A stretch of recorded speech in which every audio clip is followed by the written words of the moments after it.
Hey everyone, the other day I had the chance to have an exclusive interview with the CEO of Shakepay, Jean Amiouny.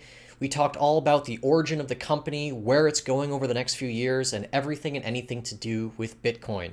If you are a fan of Shakepay, you are not going to want to miss this interview. So without further ado, let's dive into it.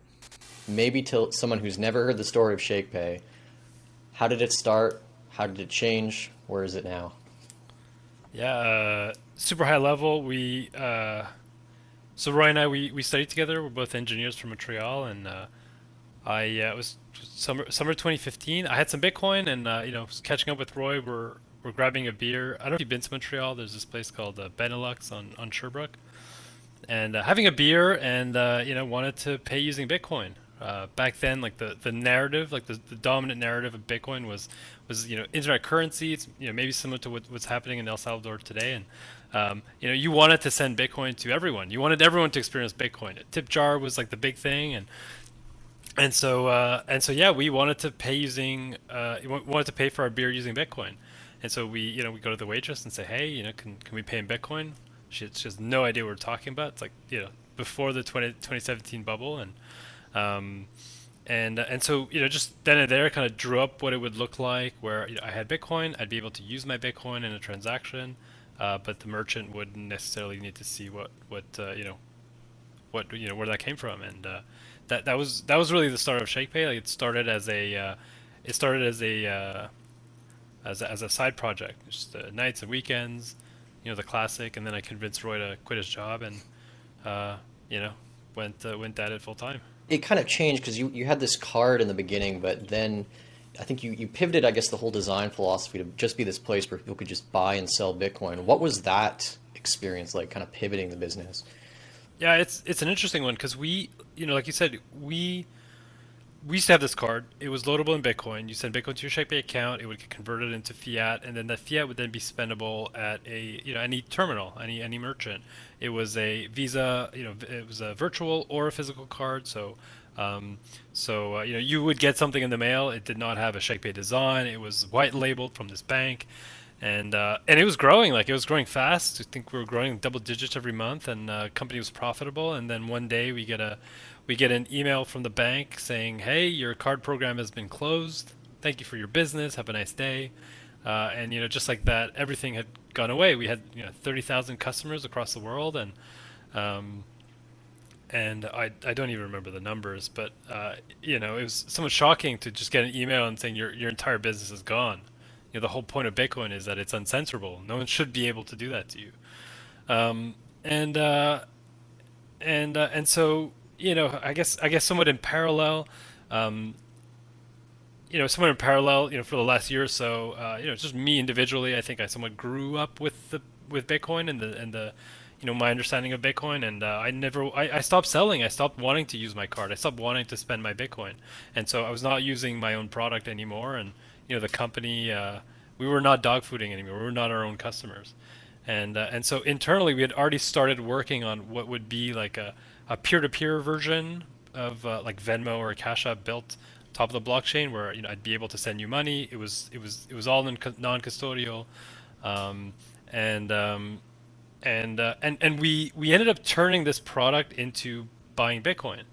And so you still have the remnants of it today on ShakePay, right? The ability to pay your friends on ShakePay. Like that was actually the first feature that was built.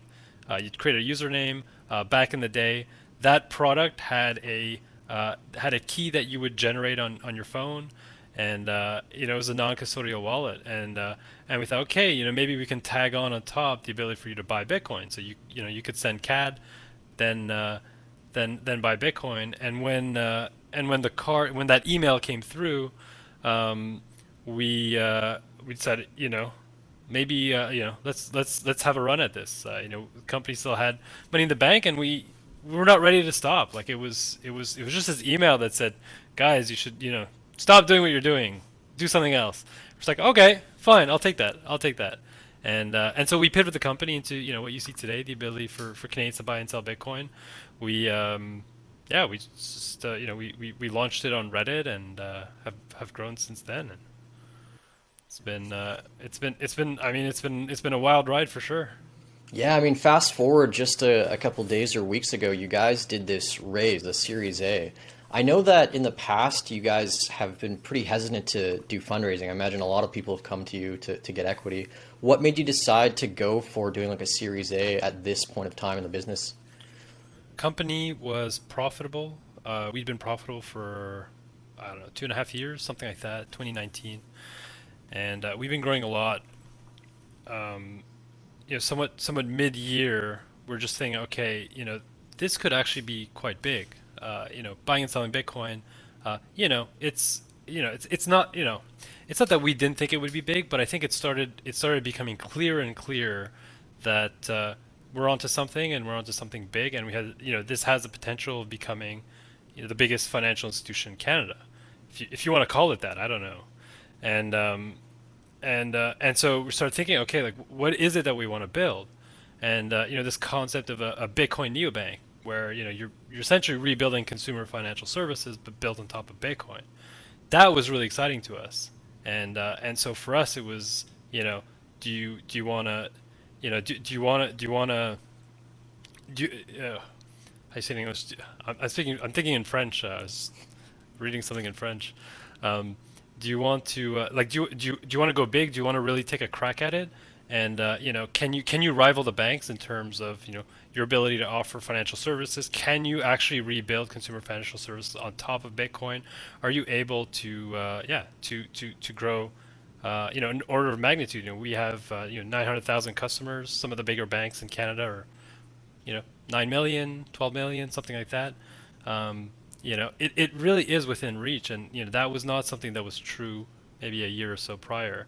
And so, for us, the fundraise was, uh, do you want to rival them? Do you want to get Canadians onto a Bitcoin standard? And so the fundraise was kind of obvious at that point. That's awesome.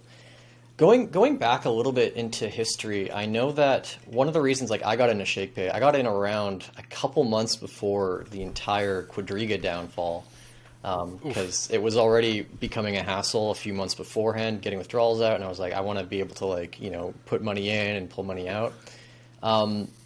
Word through the grapevine, and you've experienced this, is that Canadian banks are very hesitant to work with crypto companies. How did you kind of overcome this in, I guess, like the second stage of the business to kind of where you are now, where it's about buying Bitcoin and you're working with e-transfers?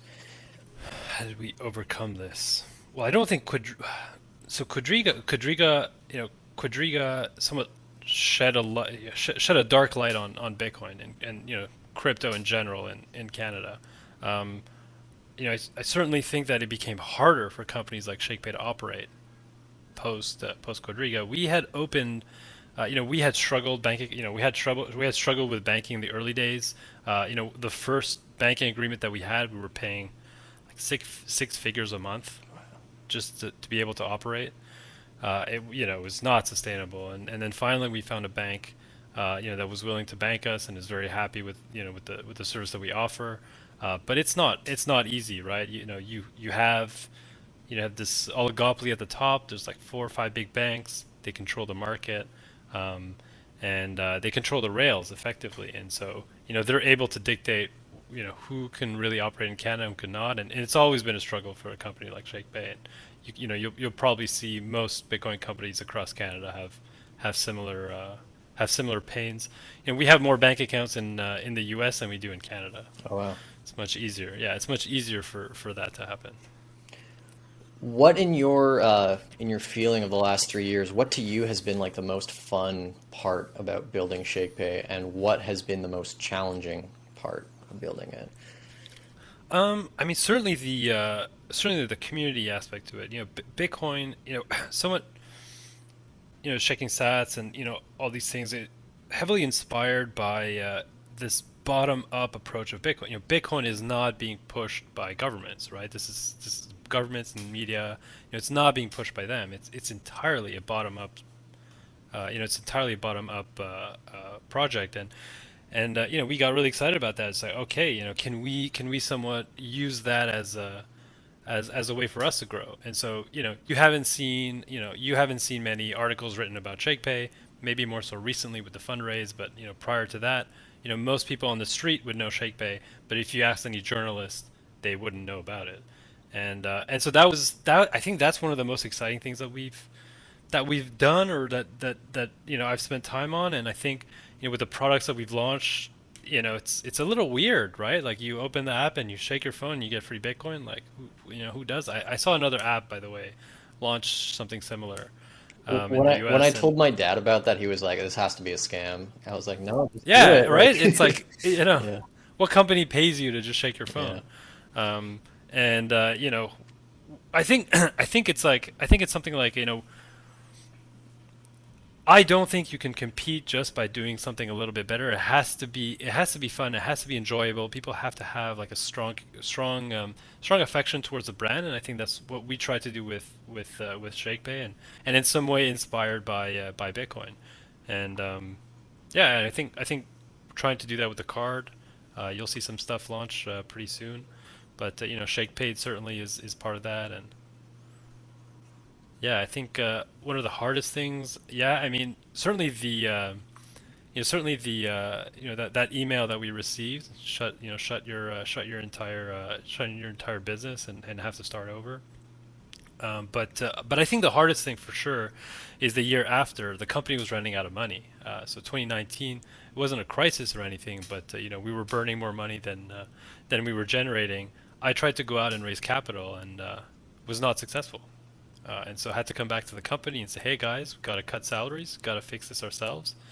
And a couple months later, we were profitable and have been profitable since. And that was very, very tough. That was, that's part of company building that, you don't get very often publicly, and those stories don't get shared very often. And, it takes certainly a dedicated team, folks that believe in the mission and what we're trying to do.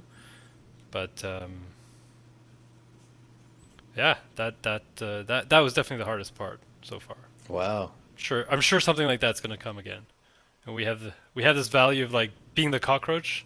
Cockroaches never die. And yeah, I generally try to prepare for the worst case scenarios, and so that can only happen in the future, right? ShakePay's design philosophy is, I think, very intentional compared to maybe a lot of other crypto platforms out there, where a lot of other cryptocurrency platforms are so focused on we're going to add all these other pairs. I mean, some of them are exchanges versus brokers, obviously. But you really try to keep it simple. You've tried to stay really focused on Bitcoin. Has it kind of been that way from the start for you guys, or what do you think is kind of behind that and staying away from all of the other, crypto projects that maybe some people have been asking you to add onto the platform? Well, I think we know our audience, and I think we know what we're trying to build for. Simplicity has generally been part of what we're trying to build. When you add funds, you send an Interactive transfer, it shows up right away, right? It really is built for the casual customer to come in, buy some Bitcoin. It's not a cryptocurrency exchange, right? That's not what we're building. It's not, like you said, not adding different 20 different currencies. It's not a place where you want to incentivize trading versus buying. You don't It's not like we have advanced features and charts and all that. Like, that's not the game that we're playing. I think there's enough in that space. No, I think to us it really is about bringing people into Bitcoin. Like, we want the Bitcoin standard, right? Like, we want the Bitcoin standard. Our mission is to usher in the Bitcoin golden age. We very much have this view of the world where the widespread adoption of Bitcoin um, will lower people's time preference, get people to start thinking about the future further and further out. Not so worried about today and struggling for today. And I think Bitcoin is the impetus for that. And if you get people shaking their phone and understanding why Bitcoin is so important and so interesting, um, I think they start changing their mindset. And certainly it's happened to me. I'm not quite sure if it has to you, but I've certainly lowered my time preference because of Bitcoin. And the way I think about the world and the futures has certainly changed. And so I would like to see that change in all Canadians. And so very much, startup has to focus. It has to know its purpose and what it's trying to do. And I think for us at ShakePay, it's about orange pilling every Canadian, including my parents and my grandparents. And so it has to be simple. It cannot be It cannot be complex. It cannot have fancy charts and whatnot. It has to be, if I want to buy Bitcoin, a couple buttons, I bought some Bitcoin. I don't need to read what these other cryptocurrencies are. That's not our game. Um, yeah. I'll challenge you on that because you do have Ethereum on the app. What was the thought process behind that, though? Yeah, I mean, I certainly think that my view on this has changed. When we added ETH, I think the intention back then was might have been, I'm not quite sure to be honest, but it might have been to add more currencies. Um, I remember adding ETH thinking that, oh, this should increase revenues, so maybe it's a good idea for us to do it. I don't know that I was so I was so sold on the mission that we have today back then. Hmm. Um, but certainly the focus of the company really is Bitcoining. So I guess orange pilling and turning Canadians into Bitcoiners. So Yeah, I used to be, and I mean, I still look at other cryptocurrencies, but I think for a while I used to think like, oh, Bitcoin is just one of many, but now I'm so much more focused on Bitcoin. Was there something that like you read or someone you listened to that kind of changed your focus a little bit on that? Or is it just something that you kind of just found yourself with just understanding Bitcoin? yeah, maybe the Bitcoin Standard. I mean, it's probably the book I recommend the most. Saifedean is great. I think he explains it really well, and I think the moment you start, for me, the one concept that really changed or made it click for me was the concept of time preference, right? The moment you start realizing that Bitcoin lowers your time preference, it allows you to foresee further and further into the future, your life changes, right? You know, when you look back at civilizations that were under a gold standard, and let's call it any golden age, right? They build monuments that last centuries and millennia, and we don't do that anymore. I'm from Montreal, and we have a couple of bridges. Montreal's an island. We have a couple of bridges around, and the bridges that were built in the 19th century, 1800s, or in the early 20th century, those ones are still standing. But the bridge that was built in the 1960s is being demolished, and we had to build a new bridge. And so in some way, like, we've lost our ability to to plan and look further into the future. And I really think this concept of time preference is foundational for Bitcoin, and in the way that people think. And so yeah, I think the Bitcoin Standard does a good job of this. There's some references that he brings in as well. Yeah, I think it really is a rabbit hole. Like, once you get pilled, and it's you start asking those questions a level deeper and deeper. Like, I got into Bitcoin because I got really excited that I could download the source code and write code and move money, and no one would stop me. This is my pinned tweet, and that was it for me. Like, I came at it from an engineering point of view. I didn't know that I didn't know all about the economic repercussions of what money was, and why Bitcoin was so different. Like, I didn't know that. For me, it was uncensorable. It was programmable money, and then it's uncensorable, and then it's supply capped, and then it has all these secondary and tertiary effects that once you get this hint of interest in Bitcoin, I think the rest just kind of explodes as well. So yeah, I think the Bitcoin Standard is great. That's the book that I recommend the most. I feel like you and your team have kind of built, I guess, some of those thoughts into the app. Like, I think the recurring buy feature is reflective of like more long-term thinking, dollar cost averaging, right? Um, have you noticed at all, I guess, through like maybe some of the data on your side that I guess customer preferences for how they buy and sell Bitcoin are a little bit different, maybe this cycle, after COVID versus, a couple of years ago? Like, are people, I guess, hodling more? Are people trying to speculate more? Are people really using these recurring buy features? Like, I don't know, maybe you have some insight on some of that you could share. No, I don't. I do say that most people that join the company today that I'm interviewing, most of them joined because of COVID. COVID forced them in. They started spending more time on the internet. They had more free time, and so they started reading about Bitcoin. I guess that was the thing. People start hearing this term inflation more and more. What's the antonym of inflation? Bitcoin, and so I think yeah, can't answer the direct question of using what how habits have changed because of COVID, but certainly more people are. I mean, this, but more people are interested in Bitcoin now that money printers gone burr, and inflation is really only 4.8%, but we know it's well over that, and yeah, I think people are struggling to see. I think people are struggling to see a future with fiat, because fiat does not incentivize people to see a longer term. It really is this high time preference current property. You are incentivized to spend and to borrow, because if you look at the marshmallow test, if you're familiar with the marshmallow test, this is an example that Seyfedin gives in the book. If marshmallow test is, if you don't eat I'll put a marshmallow in front of you. If you don't eat it, I'll reward you with another other marshmallow tomorrow.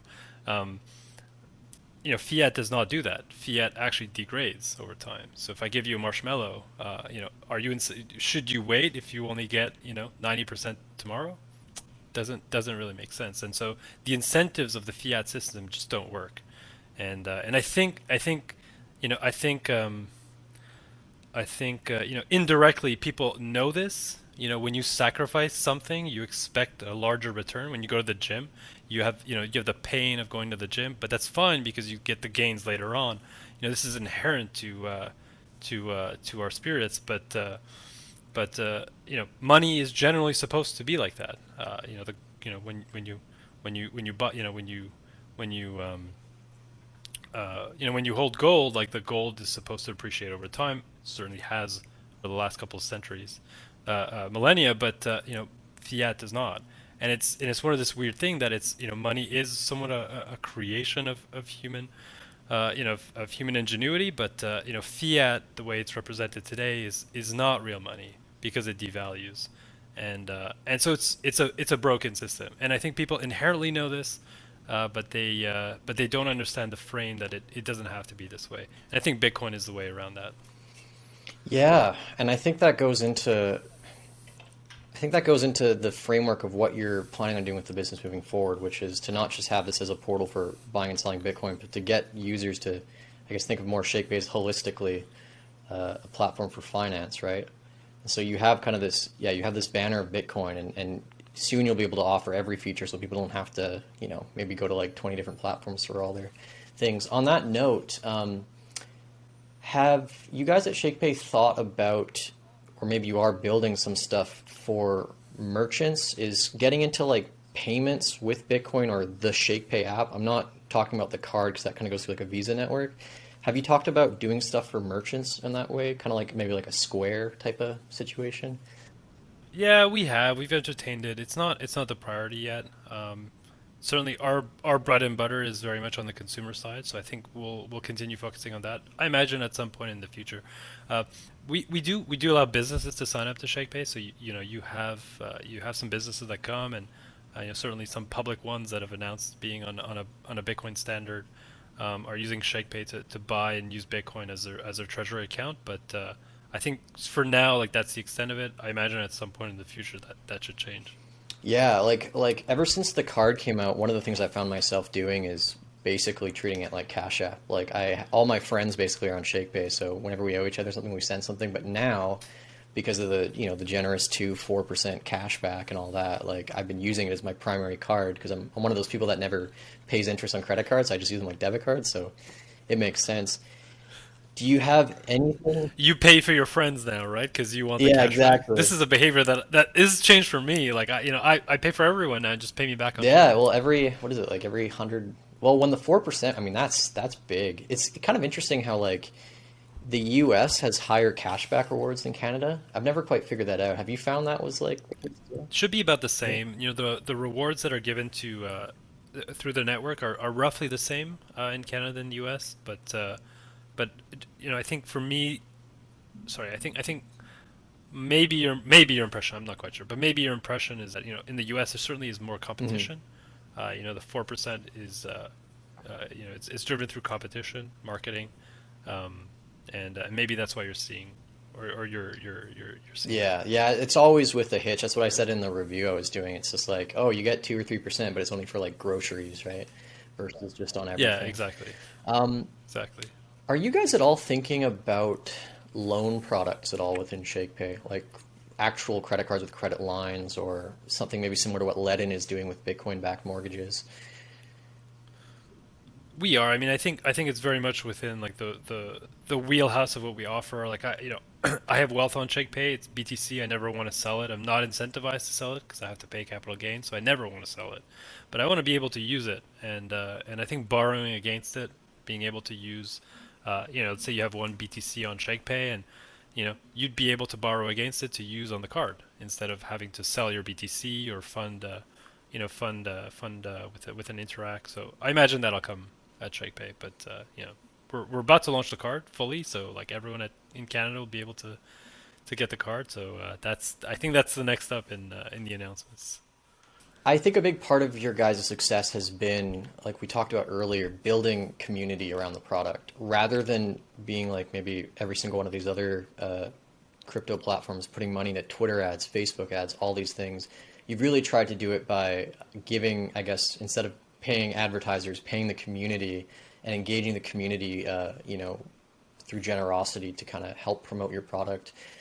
Besides, the obvious things like shaking sats and things like ShakePaid, what do you feel is kind of your edge on actually building a community and getting users to not only just use the app, but help other people, on Discord and Reddit and stuff like that? How do you, I guess, I don't know what the question is there. How do you build on that, I guess, moving forward? Honestly, do more of it. I was joking with the team that shaking Sats and Shake Paid was getting so expensive we had to raise money. It's a bit of a joke, but certainly the part of the raise is to do more of this. We don't have anything to share yet, but it.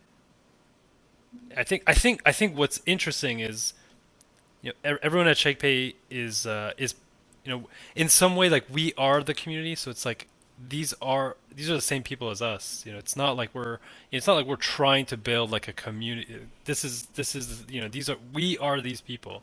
We're just a little closer to the product, and so it's like what would we want, right? Like I'm a customer. I'm a ShakePay customer. I shake my phone. I use a card.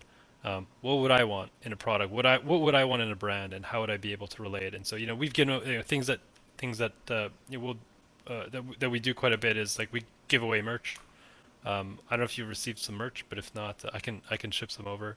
But yeah, we give away merch. Someone just if you reach out to our Twitter, and I'm sure after this people will. We ship out some merch, and you just get it, take a picture, and it's great, and you wear it, and be one of us. So, yeah, I think what's missing with some of the other crypto companies is they tend to be short. I don't know. I guess they tend to be short-term focused. Maybe I'm a bit too harsh on that point, but I certainly think that what we're doing is we're building a movement. Like I think Bitcoin is like I'm fairly certain Bitcoin will be the standard, and I'm fairly certain the financial system in Canada and across the world will change, will be built on top of Bitcoin. It's almost certainty for me, and and uh, and our community is how I think we're all rallied with that goal, with the same goal in mind, and I think yeah, I guess we just want to reward people for being part of that. Yeah, on that note, we're seeing all these like exchange CEOs and stuff in the States kind of come up to hearings and talk to senators and congressmen and women about like cryptocurrency in the industry. If you could offer one piece of advice to, you know, this government or an incoming government in Canada about maybe some type of legislation they could do for, I guess, the Bitcoin movement, what would that be? What do you think right now is the biggest barrier to entry legislatively to getting more people into Bitcoin? I would think something similar to what Ali from the Tahini's restaurant suggested, putting BTC on your balance sheet. I think when people see that, they want to mimic it. Um, so I think that's probably one thing that I would recommend. And then another would be, uh, some form of some form of hmm, I think that's probably the big one, right? If you can get them to consider BTC as as a reserve asset and to announce that publicly, I think that would do it. Yeah, I've thought a lot about like mining as well, right? Because we're flush with, waterfalls and wind and all Yeah. that stuff.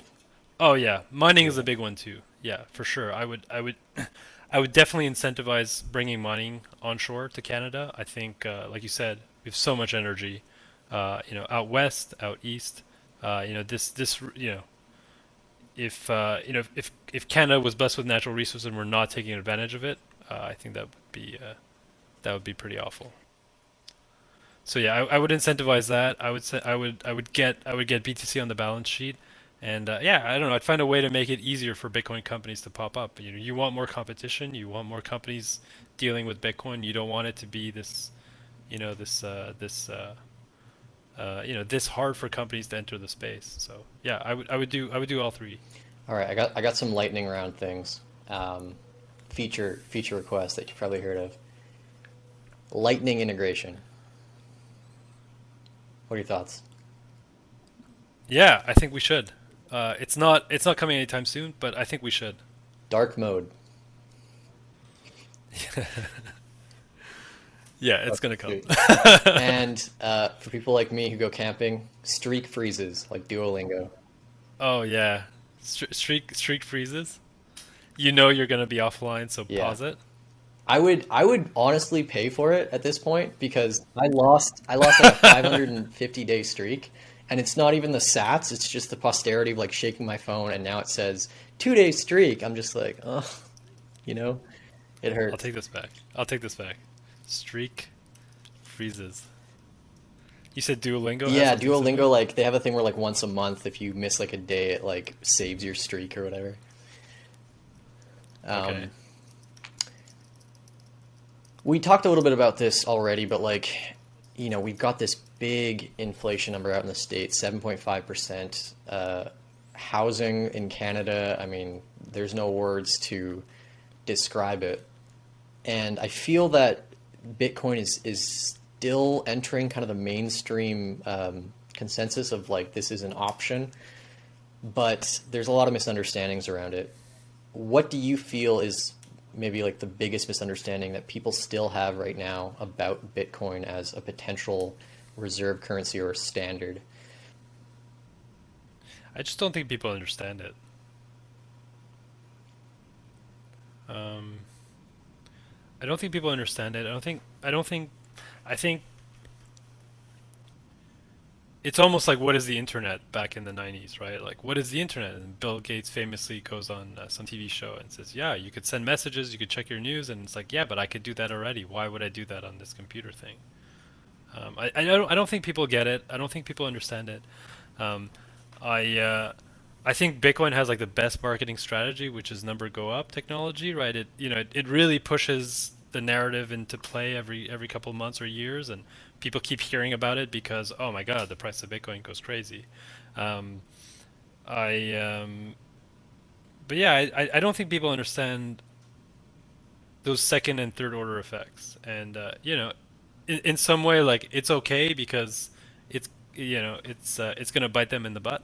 You're incentivizing those early adopters to come in and hodl and they would they learn it, they understand it, and maybe they preach. And I just think it needs to run its time. Like I'm not pressed about it. I don't think I don't think it's too much of a worry. I think maybe your question implied that. I don't think it's too much of a worry. I think it's going to happen. I think everyone's going to have some Bitcoin. Everyone's going to own a wallet, and it's going to be custodian of their own currency, of their own wealth, and I think it's going to happen. I think it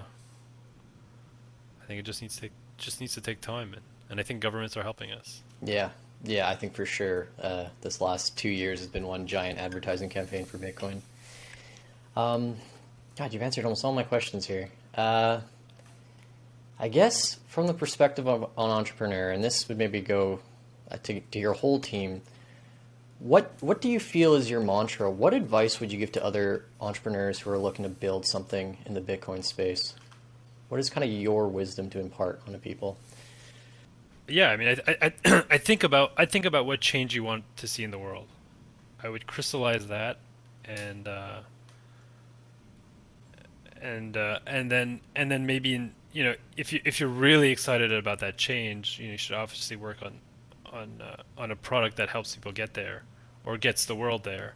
Um, I if again, this is like, given that you're excited about this future that you're building, you want to make sure that you're able to financially build it. So we have this cultural value, like I mentioned, that we are cockroaches. We never die. I would make sure that you never die. I would, I don't know if you're familiar with Paul Graham. He has this saying, ramen profitability, just making sure that you're able to survive, right?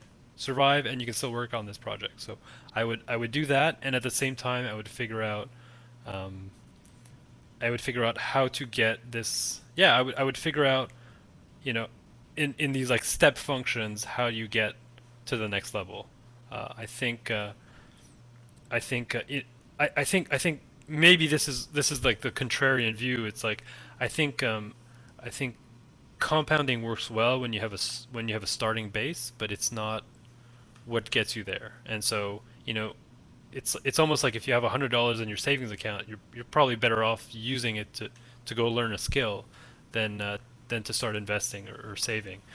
And I think it's something like that, where it's not those like A/B tests. Like, we've never done A/B tests, but like, it's not those A/B tests. It's not that 1% growth for the startup that makes a difference. It's those 10x or 20x experiments that actually work, that move the needle. And so I would think about that. I would push myself to think more about, what are these big things that we can do that help advance the company substantially, as opposed to these 1% compounding things.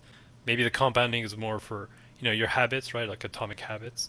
Um, but for a company that's starting from zero, you need those you need those nudges. You need that step function to get off the ground. And so, yeah, I would do it the same. I would do the same.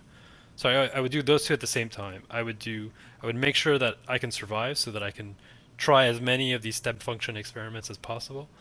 And yeah, and I would optimize to focus on these big experiments that have the potential for big return. All right, that's everything. If you like videos like this one and you want to see a whole bunch more, be sure to check out the Kinetic Finance channel down below, and also subscribe for more interviews like this coming very soon. Thanks so much for watching, and I'll catch you in the next one.